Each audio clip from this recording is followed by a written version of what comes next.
Math मंत्रा channel पर एक बार फिर से सभी छात्रों का स्वागत है। आज हम लोग कक्षा 12 विषय गणित के प्रश्नावली 2.2 के प्रश्नों को हल करते हैं। सर्वप्रथम देखते हैं प्रश्न में क्या कह रहे हैं। ये कह रहे हैं कि निम्नलिखित को सिद्ध कीजिए। पहला क्वेश्चन उन्होंने दिया 3 sin इनवर्स x बराबर sine inverse 3x minus 4x cube. साथ ही दे रहे हैं x is belongs to -1/2 plus 1/2। ये समृद्ध अंतराल है और ये कह रहे हैं कि जो x है यह -1/2 से लेकर +1/2 तक हो सकता है। चलिए अब हम लोग राइट हैंड साइड से आगे बढ़ते हैं। तो राइट हैंड साइड में हमारे पास है sign inverse 3x minus 4x cube. चलिए यहाँ हम मान लेते हैं x बराबर साइन थीटा, तब थीटा बराबर हमें मिलेगा साइन इनवर्स x। अब x के मान को हम यहाँ रखते हैं तो हमें प्राप्त हुआ sine inverse 3 sine theta minus 4 sine cube theta बराबर साइन इनवर्स साइन 3 थीटा।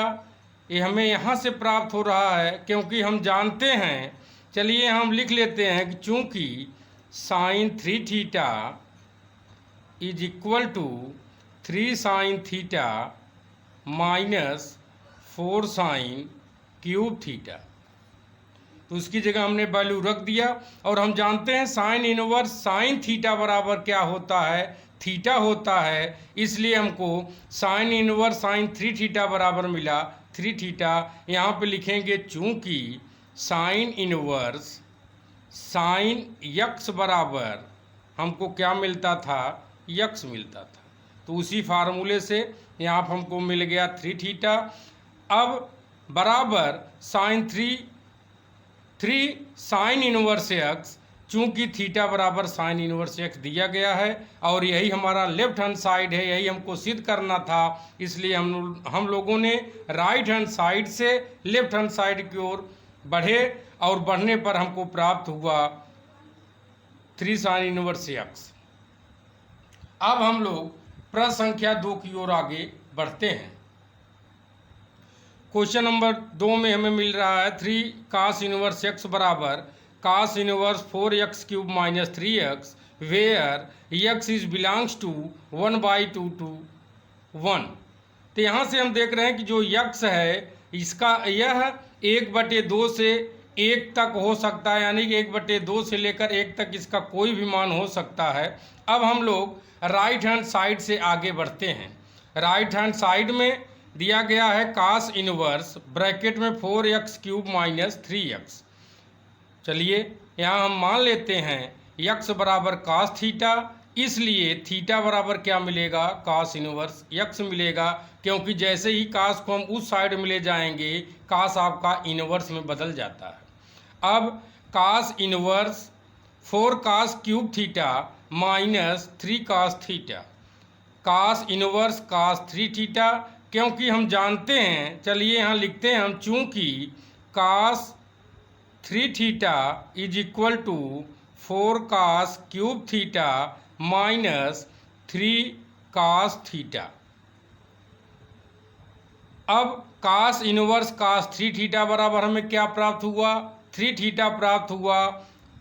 चूंकि cos इनवर्स cos थीटा बराबर क्या मिलता है, थीटा मिलता है। इसलिए यहाँ पर 3 थीटा है, इसलिए हमको 3 थीटा मिलेगा। अब 3 इंटू cos इनवर्स x यहाँ हमें प्राप्त हुआ, क्योंकि थीटा बराबर हमारे पास क्या है, cos इनवर्स x है। तो इस तरीके से हम राइट हैंड साइड से चल करके लेफ्ट हैंड साइड को सिद्ध कर चुके हैं। तो इस तरीके से हमारा यह प्रश्न 2 सिद्ध हुआ। अब हम लोग प्रश्न संख्या 3 की ओर आगे बढ़ते हैं। प्रश्न संख्या 3 में कह रहे हैं कि सिद्ध कीजिए tan inverse 2/11 plus tan inverse 7/24 is equal to tan inverse 1/2। तो चलिए यहाँ पे हम लोग लेफ्ट हैंड साइड से आगे बढ़ते हैं। तो लेफ्ट हैंड साइड में हमारे पास है tan inverse 2/11 plus tan inverse 7/24। यहाँ पे हम लोग एक सूत्र का प्रयोग करेंगे जिसके बारे में हम पहले ही चर्चा कर चुके हैं। tan inverse x plus tan inverse y बराबर tan inverse x plus Y upon 1 minus X Y होता है, जहाँ पे कह रहे हैं कि X Y is less than 1 होना चाहिए। चलिए सबसे पहले हम लोग देख लेते हैं कि यहाँ x into y is less than 1 है या नहीं है। तो इसके लिए चलिए हम लोग चेक करते हैं। तो यहाँ पे हम लोग देखते हैं कि x बराबर क्या मिल रहा है 7/24 मिल रहा है, और y बराबर क्या मिल रहा है x बराबर मिल रहा है 2/11 और y बराबर हमको मिल रहा है 7/24। अब x y अगर हम करते हैं तो बराबर क्या मिलेगा 2/11 गुणे 7/24, और जब हम गुणा करेंगे तो हमको मिलेगा 14/11 चौक 44, हाथ लगे 4, 11 दूना 22, 22 4 26, यानी कि 14/264 मिला, जो कि 1 से छोटा है, यानी हम कह सकते हैं इज लेस देन 1 है। अगर ये 1 से छोटा है तो हम यह फार्मूला लगा सकते हैं। तो इस तरीके से हमने फार्मूला यहाँ पर इंपुट किया, tan इनवर्स 2/11 प्लस 7/24 पूरे के बटे 1 माइनस 2/11 क्रॉस 7/24 बराबर tan इनवर्स। अब हम लघुत्तम लेते हैं 11 और 24 का, तो 11 गुणे 24 हमने लिखा, 24 दूना 48, 11 सते 77। अब यहाँ से नीचे पूरे के बटे 1 ऋण 7 दूनी 14, 11 गुणे 24 बराबर हमको क्या मिल रहा है 11 गुणे 24। अब हम लोग आगे बढ़ते हैं।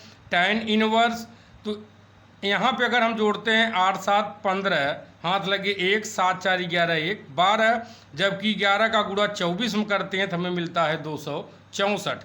अब यहाँ लघुत्तम लेने के बाद 264 माइनस 14/264, यहाँ 264 कटेगा, क्योंकि यह भिन्न के रूप में दूसरा और चौथा भाग है, इसलिए आपस में कट जाएगा। tan इनवर्स 1/25, tan इनवर्स 125/250 हमको प्राप्त हो रहा है, और 125/250 का मतलब होता है 125 एकन्नम 125, 125 दूना 250। तो हमें मिला tan इनवर्स 1/2, जो कि हमें सिद्ध करना था, इसलिए हम लोगों ने लिख दिया राइट हैंड साइड। इस तरीके से हम लोगों ने तीसरे प्रश्न को भी हल कर लिया है। अब हम लोग प्रश्न संख्या 4 की ओर आगे बढ़ते हैं। प्रश्न संख्या 4 में कह रहे हैं कि सिद्ध कीजिए 2 tan inverse 1/2 plus tan inverse 1/7 is equal to tan inverse 31/17। चलिए अब हम लोग लेफ्ट हैंड साइड से आगे बढ़ते हैं, और लेफ्ट हैंड साइड में हमको मिल रहा है 2 tan inverse 1/2 plus tan inverse 1/7 is equal to tan inverse 1/2 plus tan inverse 1/2। यहाँ देखिए 2 बार लिखा गया, इसलिए लिखा गया क्योंकि यहाँ 2 बार दे रहा है 2 tan इनवर्स 1/2, तो इसको हम लोगों ने 2 अलग अलग बार लिख दिया है प्लस tan इनवर्स 1/7। अब हम लोग पहले और दूसरे भाग के लिए tan inverse x plus tan inverse y का फार्मूला लगाते हैं। देखिए फार्मूला लगेगा tan inverse x plus tan inverse y बराबर tan इनवर्स ब्रैकेट में x प्लस y बटे 1 माइनस एक्स वाई। यह फार्मूला हम तब लगाते हैं जब x और y का गुणनफल 1 से छोटा होता है। तो यहाँ भी देखिए 1/2 और 1/2 का जब हम लोग गुणा करेंगे, क्योंकि पहला x के लिए दूसरा y के लिए बन रहा है, जब इन दोनों का हम गुणा करते हैं तो हमें मिलेगा 1/4, और निश्चित रूप से 1/4 1 से छोटा है, इसलिए हम ये फार्मूला लगा सकते हैं। अब हमें मिला tan इनवर्स 1/2 प्लस 1/2 पूरे के बटे 1 माइनस 1/4 यहाँ लिखा गया, क्योंकि 1/2 गुणे 1/2 बराबर क्या मिलेगा 1/4 मिलेगा, प्लस tan इनवर्स 1/7। अब बराबर tan इनवर्स 1/2 धन 1/2, यानी आधा धन आधा बराबर क्या होता है 1 होता है, तो हम लोगों ने यहाँ 1 लिखा, और यहाँ लघुत्तम लेंगे 4, तो 4 एकन्नम 4 ऋण 1 बराबर 4 एक अन्नम 4 ऋण 1, तो हम लोग लिखा 4 माइनस 1/4 प्लस tan इनवर्स 1/7 बराबर tan इनवर्स 1/4 माइनस 1 क्या मिला 3 मिला, और यहाँ मिला क्या 3/4 प्लस tan इनवर्स 1/7। हम यहाँ देख रहे हैं कि 1/3/4 है, इसलिए जब ये पलटेगा तो हमको क्या प्राप्त होगा tan inverse 4/3 plus tan inverse 1/7। अब एक बार फिर से हम लोग tan inverse 4/3 plus tan inverse 1/7 में tan inverse x plus tan inverse y का फार्मूला देखते हैं लगता है या नहीं लगता है। तो यह जांच करने के लिए सबसे पहले हम देखते हैं कि 4/3 और 1/7 का गुणनफल 1 से छोटा है या नहीं है। तो हम जब गुणा करते हैं तो हमको मिलता है 4 एक अन्नम 4 7 त्रिक 21, यानी 4/21 1 से बहुत छोटा है, इसलिए एक बार फिर से हम वो फार्मूला लगा सकते हैं। हमने लिखा बराबर tan इनवर्स 4/3 प्लस 1/7 पूरे बटे 1 ऋण 4/3 गुणे 1/7 बराबर tan इनवर्स, यहाँ पे लघुत्तम लिया गया 7 त्रिक 21, तो हमें मिला 7 चौक 28 प्लस 3 एक अन्नम 3। अब पूरे के बटे यहाँ जब लघुत्तम हम लोगों ने 21 लिया तो 21 एक अन्नम 21 ऋण 4/21। तो यहाँ हम देखते हैं 21 ये दूसरा और चौथा पद है यहाँ पर भिन्न के रूप में, इसलिए दोनों आपस में कट जाएंगे और हमें मिलेगा tan इनवर्स 28 धन 3 बराबर 31, 21 में 4 अगर हम लोगों ने निकाला तो क्या मिला 17। तो इस तरीके से हमें प्राप्त हुआ tan इनवर्स 31/17, जो कि हमें सिद्ध करना था, इसलिए हम लोगों ने लिख दिया is equal to right hand side. तो इस तरीके से आज हम लोगों ने प्रश्नावली 2.2 के 4 प्रश्नों को हल किया। अगर आप लोगों को यह प्रश्न अच्छे ढंग से समझ में आया हो तो आप हमारे चैनल को सब्सक्राइब कीजिए और अपने मित्रों के साथ शेयर कीजिए, ताकि आप घर बैठे गणित विषय का आनंदपूर्वक अध्ययन कर सकें। धन्यवाद।